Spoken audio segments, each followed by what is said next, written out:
Good morning and welcome back to Skincare Saturdays.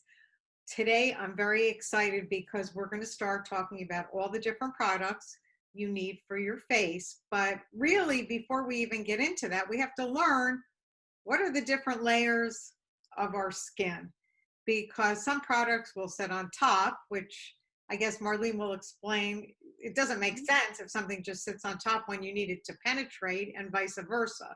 So Marlene, I am going to give it to you. Take it away. Thank you, Holly. I'm so happy to be here again. Last week when we were talking about the epidermis and the dermis and the different layers of skin and what different products are used for. For instance, serums penetrate a little deeper, whereas moisturizers sit on top. So a little bit of artistic creativity here. I did a little drawing, and I'm sure you'll post this on your site, but just to show you, and hopefully you can get a little bit. The very top layer is your epidermis. Okay, that is your protective layer.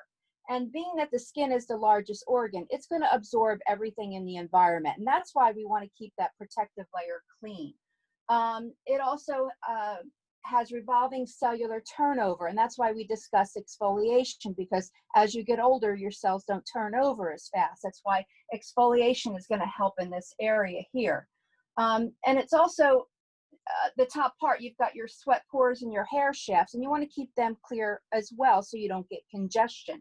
So that's the top layer of the epidermis. The dermis is the layer underneath. Now that's your blood supply is through there, your fibroblasts, your sweat glands.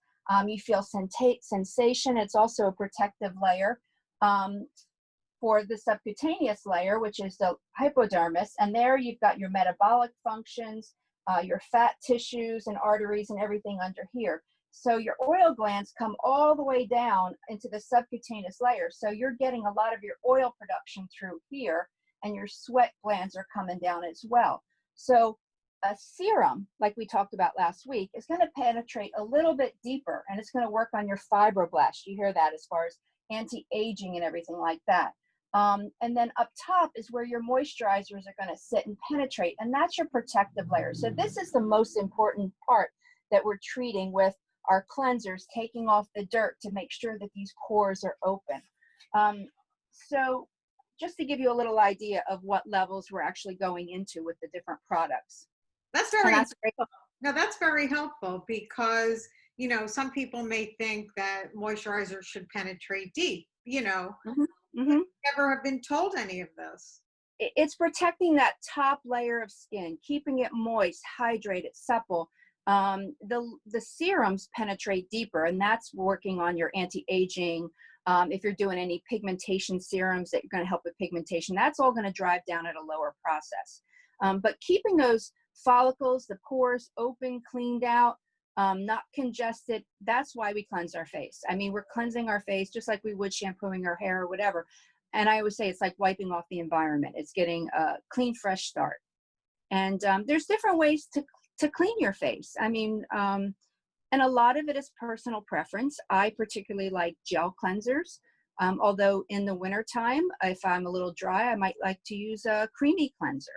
I don't get that quite squeaky clean feeling from a creamy cleanser, but it's almost like a moisturizer as well. And a lot of older people, we had talked about the different age groups, what different age groups prefer. I find that a lot of women like more of the creamy cleansers. And again, it's a personal preference, and a lot has to do with this change of season. Just like doing the shampoo, the same shampoo over and over again, your hair feels flat. I like to change up my cleansers. I really think it's stimulating to the skin, changing for the seasons, and you don't get bored. Let's put it this way. If you use the same cleanser for 20 years, you feel a little bit like it's a little too much. Change it up once in a while. It's really good for your skin. That's a great point, because I know, well, I think shampoo is a great example, because after a while, it's like my hair doesn't feel as clean as it used to when I keep using the same shampoo. So I do alternate. So, but I never to do so with my cleanser. So that's a very good. And most products are designed in when you go into a department store or grocery, anywhere you buy a product, most products are developed to last you about 4 months. That's normally the cycle of a product. So if you think about every 4 months changing up, it's not a bad thing. It's almost seasonal, right? So that's a good way to figure it out. I like that. Okay. Thank you. Yeah. So wanted to talk about, with cleansers, the different kinds, and I'm going to go through the ones that we carry and the different ones, but we'll talk a little bit about, different ingredients. The whole thing about sodium lauryl sulfate, sodium laureth sulfate, ammonium lauryl sulfate. There's all these different things with sulfate that we hear are not good for your skin. What it comes down to is they're just they're harsh for your skin. These are chemical processes that could irritate. Sodium lauryl sulfate could be made with petroleum, which I am not a fan of petroleum-based products, or they can actually be used with coconut or palm oil as well. Sodium laureth sulfate is a little bit less of an irritant. It's quite not as bad. If you're going to pick one over the other, the sodium laureth sulfate is actually a little bit better. And the ammonium lauryl sulfate too is actually considered organic, believe it or not. It depends on the process of how it's broken down. Just like, some organic products aren't always the best, but it is considered an organic, becomes sulfuric acid monoesters or something like that. So again, it depends on the process of how it's broken down. But what these ingredients do, and here's what they're for. They help the ingredients clean the skin, it lathers. You're going to see those ingredients in your shampoos, your toothpaste, your body care, anything that creates like a lather, body wash or whatever, detergents. Those are what you're going to see those ingredients for. I try to stay away from it. In fact, one of our cleansers has one ingredient, and it is the ammonium lauryl sulfate, which we are in the process of changing. And that by the way, is the vitamin C line, the Mandarin cleanser. We are taking that out. We're working on that, and that should be expected very soon. I'm excited about that because I happen to love that product. Yeah. But for me, personally, we want to stay away from those things as much as possible. Granted, there is a percentage of time it's on your face. So I've researched all the different, companies that say, oh, it's bad for you, it's good for you, don't exceed 1% of that ingredient in your product, which is not harmful then, which ours isn't. But at the same token, you're putting it on your face, you're washing your face, and then you're rinsing it off. So how much is it harming? That could go either way too. But let's put it this way. Let's try to eliminate as much as possible. And that's why we are working at getting better and better to eliminate these ingredients. So, if we're getting it in our toothpaste and our cleanser and all our other ingredients, let's try to get it out as much as we can of the things that we're using. So yes, I'm excited. We're going to be working on the vitamin C cleanser, and that should be coming out soon. And I'm very happy about that. One of the things I just want to talk about that cleanser for the ladies who are watching who do wear makeup. If you take a little of that cleanser, oops, sorry, I got something on the screen here. If you take a little of that cleanser and mix it with water, it is an amazing makeup remover. You need a teeny. And I find, I use it on my eyes, and I don't find any irritation whatsoever. So in going in a line, I'm going to talk about a couple other cleansers, and in the gel cleansers, because like I said, they are my favorite. In our organic line now, we have a goji berry wash. Very stimulating, invigorating. Like when you wash your face with this, it's almost like, oh my gosh, you feel like you got another boost of energy. Goji berry is full of antioxidants. And like the vitamin C, you had said mix it with water for cleanser. These are so concentrated. Most products are supposed to be like used every 4 months. You're going to get longer than that with these products. I know one family, she's got like 5 kids, and she like puts it in little containers for her kids and gives them and disperses them because they are just so concentrated. They go a long way. That's what I like about my whole vitamin C line, actually, 422 Organics. Everything is very concentrated.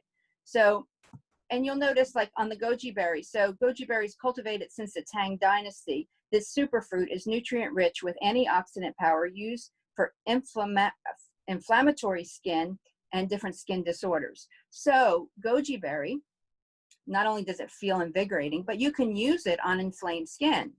Hence, you could use it on more sensitive skin, rosacea. Um, I've I have not had one problem with anyone giving this. I will say a lot of teenagers love this. The smell and everything smells amazing. And that's for all skin types.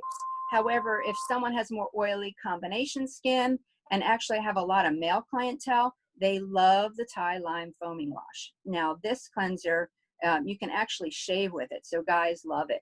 And Thai Lime Citrus is antimicrobial. So again, it's from Thailand, Indonesia, and Malaysia.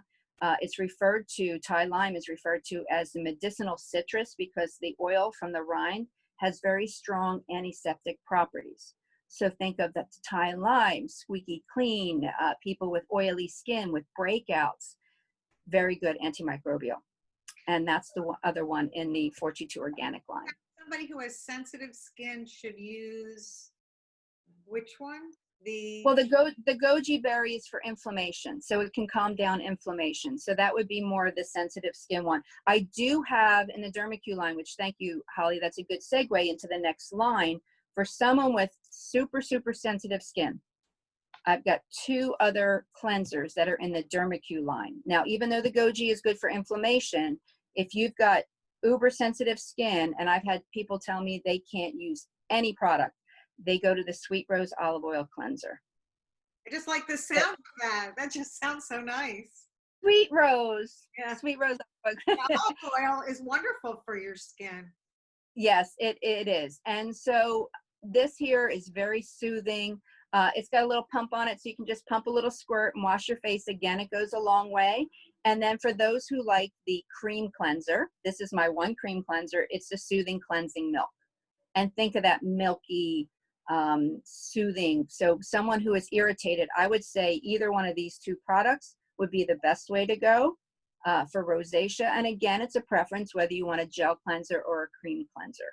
And you can switch these 2 out too. You can switch them out. Right. And ladies, I will list this all. I'll put links underneath with explanations, and Sure. I'll talk about Q&A and put some questions and answers right in the product description, so you'll have that. Marlene, does it, for somebody who is in their 60s, 70s, 80s, does it matter which one they would use? Again, that's a personal preference, but I will say 60, 70, 80s, they're more likely to use the cream cleanser because it just feels a little bit more hydrating. Once you rinse it off, it just still feels a little bit moist and hydrating. Whereas the gel cleanser, I think, it's a total preference. It really is. It really is. Matter. So age per cleanser really doesn't have age per cleanser. Well, as far as age per cleanser, they're not getting breakouts at that age, so they won't have to use maybe the Thai Lime Foaming Wash. They might want to use the vitamin C cleanser because vitamin C brightens the skin, and a lot of older people need that brightening. So I would say the older, maybe go for the vitamin C cleanser. If you have sensitive rosacea skin, go with one of the 2 Dermacue products. And if you have more oily skin, the Thai Lime is the way to go. Or here's another one, the AHA cleanser in the Dermacue line. This is another one for acne, oily skin, someone who wants to take off that dead skin that's blocking your pores. That's the alpha-hydroxyacid. That's AHA is alpha-hydroxyacid. And what this does is you use it just like the Sweet Rose Olive Oil Cleanser. It's got the same ingredients except for it has the AHAs in it. And that's going to help almost like take off that top layer like an exfoliant would. So for oily skin, you're talking Thai Lime or AHA cleanser. For sensitive skin, you can do the Sweet Rose Olive Oil Cleanser or the cream cleanser. And then for brightening the skin, definitely the vitamin C. Vitamin C brightens. And then there's one other one, which we're going to talk about, which is a cleanser and exfoliant at the same time. Now, the AHA cleanser will exfoliate some of the dead skin. That's why I like it for people with acne, because it'll stop that barrier, that's blocking the sebum and getting dirty. The Refreshment Exfoliating Gel. Now, this is an exfoliating gel. I like to keep it in the shower because I'll exfoliate a couple times a week with it, but it's a cleanser as well. So it's kind of a 2-in-1. So a lot of times people will buy a straight cleanser, like say say if you want to do the cream cleanser, and then use this alternating, keep this in the shower. This is your cleanser and exfoliation. So this is a nice combo. You get the cream cleanser when you're washing your face at night, a little more hydration, and then you can do this in the shower and exfoliate and cleanse your face at the same time.